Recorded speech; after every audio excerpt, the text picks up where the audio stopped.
ഗുരുപൂജയെ എതിർക്കുന്നവർ കുട്ടികളെ സംസ്കാരവും പൈതൃകവും പഠിപ്പിക്കാത്തവരെന്ന് governor Rajendra Vishwanath Arlekar.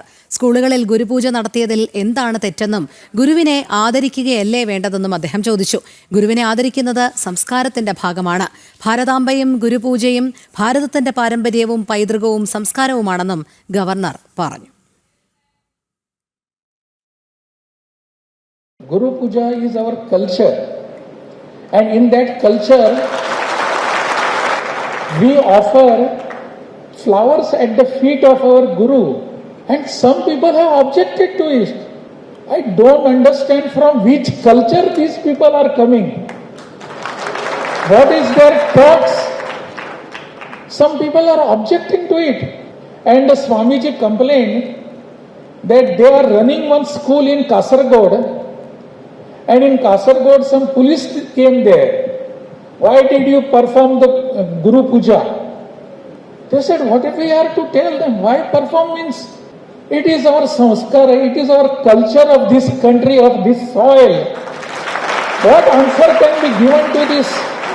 If we try to forget our culture, we will forget ourselves.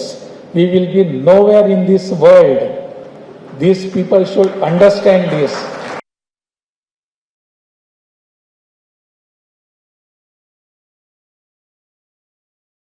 Akhil Palottumadham ചേരുന്നു. അഖിൽ, ഗുരുപൂജയെ എതിർക്കുന്നവർ കുട്ടികളെ സംസ്കാരവും പൈതൃകവും പഠിപ്പിക്കാത്തവർ ആണ് എന്നാണ് ഗവർണർ രാജേന്ദ്ര വിശ്വനാഥ് അർലേക്കർ പറയുന്നത്. അദ്ദേഹത്തിന്റെ നിലപാട് എന്താണ് ഈ വിഷയത്തിൽ?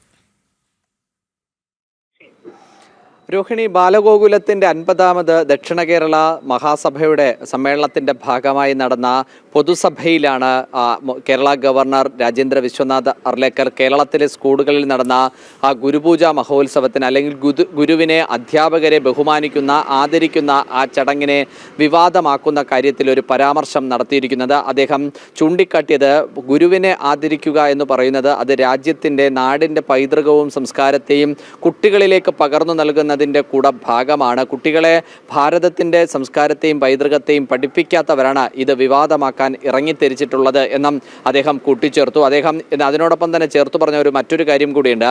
ഈ വിഷയവുമായി ബന്ധപ്പെട്ട് കഴിഞ്ഞ ദിവസങ്ങളിലൊക്കെ തന്നെ SFIയും DYFIയും ഒക്കെ തന്നെ പൊതുവിദ്യാഭ്യാസ മന്ത്രി വി ശിവൻകുട്ടിക്ക് പരാതി നൽകുകയും അത് ആ ഗവർണറെ അറിയിക്കുമെന്നുള്ള കാര്യത്തിൽ ഒരു നിലപാട് പൊതുവിദ്യാഭ്യാസ മന്ത്രി സ്വീകരിക്കുകയും ചെയ്തിരുന്നു. ഇന്ന് അതിന് അദ്ദേഹം ഒരു പരിഹാസ രൂപേണ പറഞ്ഞത് ഇന്ന് സർക്കാരിൻ്റെ ഒരു ഉന്നത ഉദ്യോഗസ്ഥൻ തന്നെ കാണുന്നതിലേക്ക് വേണ്ടി രാജ്ഭവനിലേക്ക് എത്തിയിരുന്നു. അദ്ദേഹം ആദ്യം എത്തുന്ന സമയത്ത് തന്നോട് പറഞ്ഞത് പ്രണാം സാർ എന്നായിരുന്നു അദ്ദേഹം പറഞ്ഞിരുന്നത്. അങ്ങനെ പ്രണാം പറയുക അല്ലെങ്കിൽ ബഹുമാനിക്കുക, ആദരവോടെ നമസ്കാരം പറയുക എന്ന് പറയുന്നത് ഒരു സംസ്കാരത്തിൻ്റെ ഭാഗമാണ്. അങ്ങനെ സംസ്കാരത്തിൻ്റെ ഭാഗമായി ഒരു പ്രണാം പറഞ്ഞ ആ പോലീസ് ഉദ്യോഗസ്ഥനെ ചിലപ്പോൾ ഇനി സർവീസിൽ നിന്നും ഇവർ പറഞ്ഞയക്കുമോ എന്നുള്ളൊരു പരിഹാസം കൂടി സർക്കാരിനോട് ഈ ഭരണകൂടത്തോട് ഗവർണർ നടത്തുന്ന ഒരു സ്ഥിതിവിശേഷവും ഉണ്ടായിരുന്നു. എന്തായാലും ഗുരുപൂജ വിഷയത്തിൽ ഭാരതാംബ വിഷയത്തിലെടുത്ത അതേ നിലപാടിൽ തന്നെയാണ് ഗവർണർ നിൽക്കുന്നത് എന്ന് നമുക്ക് നിസ്സംശയം പറയാൻ സാധിക്കും. കാരണം അതിന് അദ്ദേഹം ചൂണ്ടിക്കാട്ടുന്ന കുറേ കാര്യങ്ങളുണ്ട്. ഗുരു എന്ന് പറയുന്നത് അതൊരു സങ്കല്പമാണ്.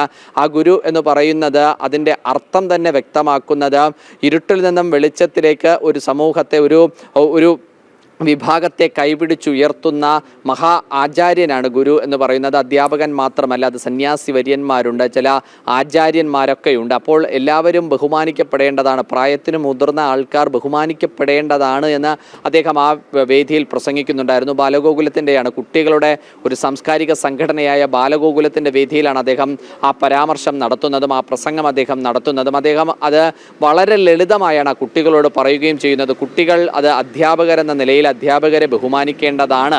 അധ്യാപകരെ അത്തരത്തിൽ പൂജ നടത്തുന്നത്, അധ്യാപകരെ ബഹുമാനിക്കുന്നത് അതൊരു നമ്മുടെ സംസ്കാരത്തിൻ്റെ പൈതൃകത്തിൻ്റെ ഒക്കെ തന്നെ ഭാഗമാണ് എന്ന് ഗവർണർ എന്തായാലും പറഞ്ഞു വെൽക്കുന്നുണ്ട്. ഈ സർക്കാർ ഈ കാര്യത്തിൽ വിവാദമാക്കുന്നതിനോട് ഗവർണർ മുഖം തിരിഞ്ഞു നിൽക്കുന്നു എന്ന് നമുക്ക് പറയേണ്ടി വരും. രോഹിണി, ശരി, അഖിലാണ് വിവരങ്ങൾ നൽകിയത്.